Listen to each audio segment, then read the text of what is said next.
In the meantime, new Red Sox rumor. Oh, boy. That I didn't expect to wake up and see today. Yeah, this would be one of the last names I would think would be involved in a rumor. Dennis Lin of The Athletic says that the Padres have an interest in the Red Sox Jarren Duran. So that is one-sided reporting. They're interested. Right. No, it's not. This isn't a Red Sox thing if you just take it at face value. But you're saying, like, all right, like, wouldn't most teams have an interest in Jarren Duran? So what I didn't realize, and you see this in the body of the story, the Padres tried to trade for Duran a year ago. During the 2024 season. Before the 2024 season. They were interested in Jarren Duran. Roman Anthony, of course, knocking on the door of getting to the big league team. Duran, 28 years old. He's only making $3.75 million this year, which he had to haggle with the Red Sox over after getting MVP votes last year. He's only under team control through 2028. However, at age 28, he's the oldest in the group of Rafaela and Abreu and eventually Roman Anthony. Maybe that would make the Red Sox more willing to trade him. Now, the question is, what would you want? I would assume starting pitching from the Padres would be what the Red Sox would want. This story seems to suggest that top catching prospect Ethan Salas might get the Red Sox to be inclined to make a deal. So they traded Kyle Teal, so they did have a top catching prospect. But they traded him away. No, I wouldn't do that. Are you trading Duran for a prospect? I'm not trading Duran for anything. I shouldn't say that. That's way too overboard. But I'm not trading Duran for almost anything. He was top 10 in the MVP last year. He hasn't been as good this year. But if you were ever going to trade him, you trade him after last season and you get as much as you possibly can because he is a cheap guy. So even if you have to go to arbitration or even if you give him these slight boosts, you're going to have him for really cheap. His production is way higher than what you're paying him. He's your leadoff hitter. He plays every day. You can ping pong him between center and left. When Roman Anthony comes up, he can play center. That's fine. He isn't having as good of a year as he did last year, but I would expect him to sort of come out of that at some point, and you'd be selling a little bit lower, too, based on the season that he's having. Agreed. So if you're so quick to move, if you're going to trade him in June, or even let's say at the deadline in July, well, what was the point of that for 3 months? Like, if it was in your mind to trade him, you probably could have gotten a ton this offseason. Well, I mean, let me defend the team on that to a degree. Okay. Like, your team's underachieving. You thought you'd be better. You thought your pitching staff might be better. And so now it's Garrett Crochet and nothing after Garrett Crochet. Buehler was bad again over the weekend. Houck's been horrible. Yeah. Bayo can't pitch during the day. And so, like, what do? And you look at a team like the Padres. Ironically, Pavetta's having a great year for them. I believe Arceus King and why am I blanking on the other pitcher's name? But I think a lot of their pitchers are hurt. Oh, okay. Cease has been horrible all year. Okay, so Cease has been bad. I thought maybe he was hurt as well. Michael King, I think, just got hurt, and Yu Darvish is the other pitcher I was thinking of. I think the Padres have pitching. Yeah. To defend the Red Sox on why they would trade Duran now and not coming off an MVP season, well, maybe they just thought they were a better team on paper. I definitely thought they were a better team on paper. I don't blame them for that. And so now they look at it and say, well, Roman Anthony's knocking on the door. Abreu's been good. We like Rafaela's defense, even though he falls asleep on the bases half the time. And, I don't think is a great offensive player. Maybe we can get by with Anthony, Rafaela, and Abreu in the outfield, and even mixing in Christian Campbell a little more in the outfield than we expected. And we could trade Duran for some pitching, and now our team fits better together. I mean, that might be the logic. Yeah, I guess. I would keep him. And you have him under, even if you don't get an extension done with him, you have him under team control for 3 more years. Yep. He's already established. Now, he won't be an all-star this year, but he proved last year that he's an all-star caliber player. I think he's I think he's important to the team now. If they're going to turn around now, he's going to be a part of it. And then if they do anything going forward, I think he's going to be in the center of it. So I would not trade him for a pitcher off the Padres. Okay, you would not do that. I wouldn't do it either. I definitely wouldn't do it for a prospect. But, Keefe, we have some breaking news at Patriots OTAs. Okay. Ladies and gentlemen, we interrupt this program. This is breaking news. Breaking news on WEEI is presented by the BetMGM Network. For all your betting needs, check out the newly rebranded BetMGM Network on the Odyssey app or locally on WEEI AM 850.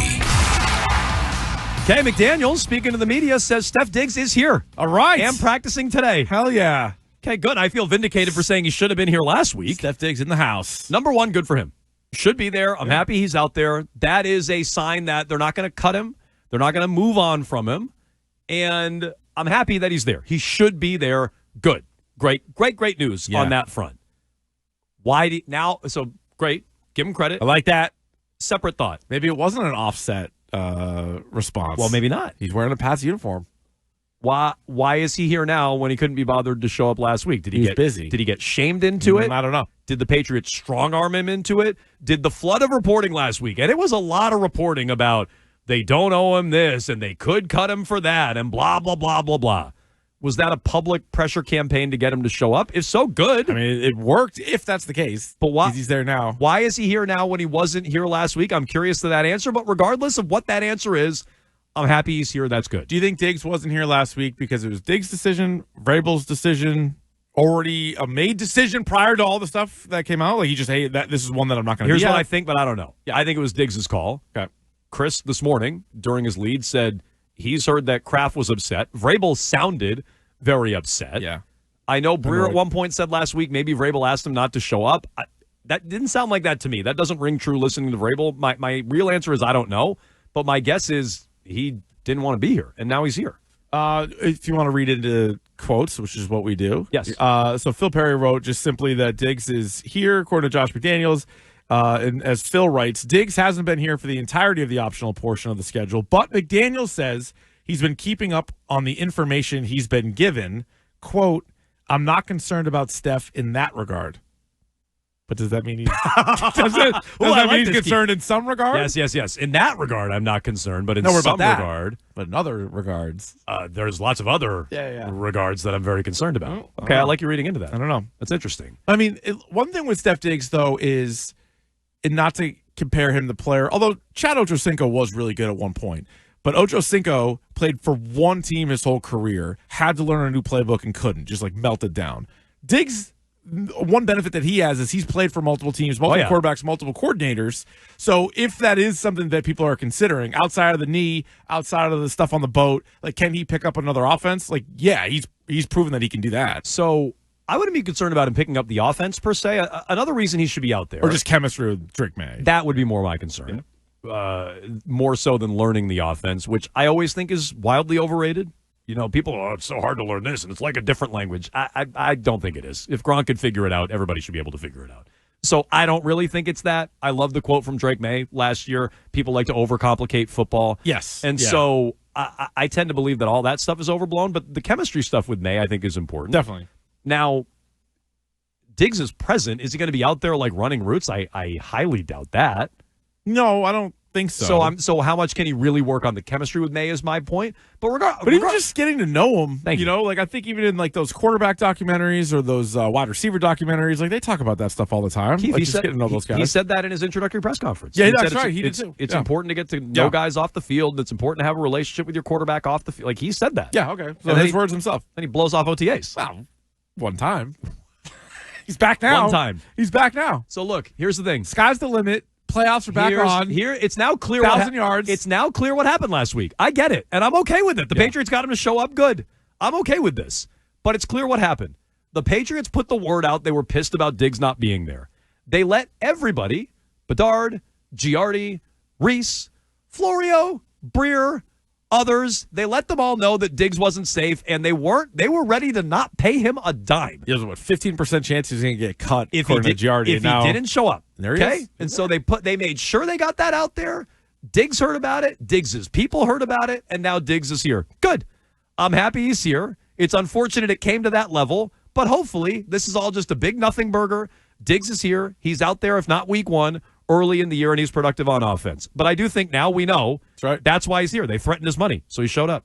Well, that's a good thing to threaten, I guess. Threaten something, that'll get your attention. It would get me to show up. Yeah. I can tell you that right now. So that's good. So Diggs is there. We'll find out what, if anything, that he's really doing on the field. And then next week, I think we're going to be there, and we'll see Steph Diggs in person, right? I believe that's the plan. I believe the plan is tentative. Tentative plan. I believe the plan is we'll be there Monday for mandatory minicamp.